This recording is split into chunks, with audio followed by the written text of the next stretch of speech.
ঝাঁপির মধ্যে দ্বিধাবোধ করবো না। রাষ্ট্রীয় বাংলাদেশকে আমাদের রক্তের বিনিময়ে হলেও এদেশটাকে আমাদের রক্ষা করতে হবে, ঠিক কিনা বলে?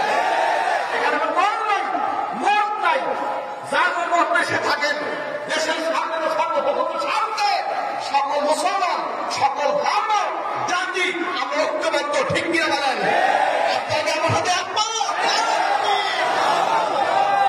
মুসলমানকে দুর্বল মনে করবে না, মুসলমান দুর্বল নয়। বহু রক্তের বিনিময় হয়েছে এই বাংলাদেশ। 47-এ আন্দোলন করেছি আমরা, আমাদের পূর্বপুরুষরা আন্দোলন করেছেন। শাস্ত্রীয় শহীদ মরহুম নিসার রহমতুল্লাহ আলাই, পূর্ব শহীদ আব্দুল্লাহ সিদ্দিক রহমতুল্লাহ আলাই, হাজির বাংলার অসমের জনসাধারণ আন্দোলন করেছেন। 47 হয়েছে পাকিস্তান, ঠিক কিনা কন? সেখান থেকে সেখান থেকে 1971 সালে লক্ষ লক্ষ মানুষের রক্তের বিনিময়, ইসলামের বিনিময় এই স্বাধীন দেশ বাংলাদেশ হয়েছে, ঠিক কিনা কন? আমাদের শাস্ত্রীয় বাংলাদেশ বাংলাদেশে আছে।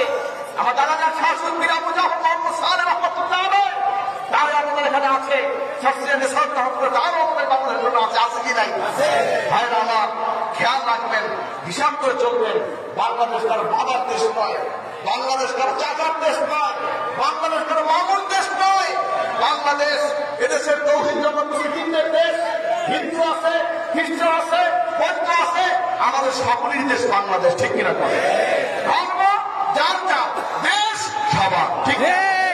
ধর্ম যার যার, দেশ সবার, ঠিক কিনা? আল্লাহ পাক দেশের জন্য দোয়া করবেন, আপনাদের দেশটাকে স্বাধীন রাখে। স্বাধীন দেশ স্বাধীন রাখে।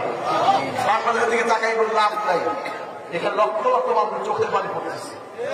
আউলিয়া কেরামের কবুলিয়ার দেশ হচ্ছে বাংলাদেশ। সারা পৃথিবীতে আমার দাদাজান বলতেন, বাবা মক্কা শরীফে কোরআন নাযিল হয়েছে, মিশরের লোকেরা সুমধুর কণ্ঠে কোরআনকে পাঠ করেছে, তেলাওয়াত করেছে, বাংলার মুসলমান কোরআনের আমল করেছে। বলেন না সুবহানাল্লাহ? আল্লাহ পাক আমাদেরকে এর উপরে দায়েম ও কায়েম রাখার তৌফিক দান করুন। আমিন।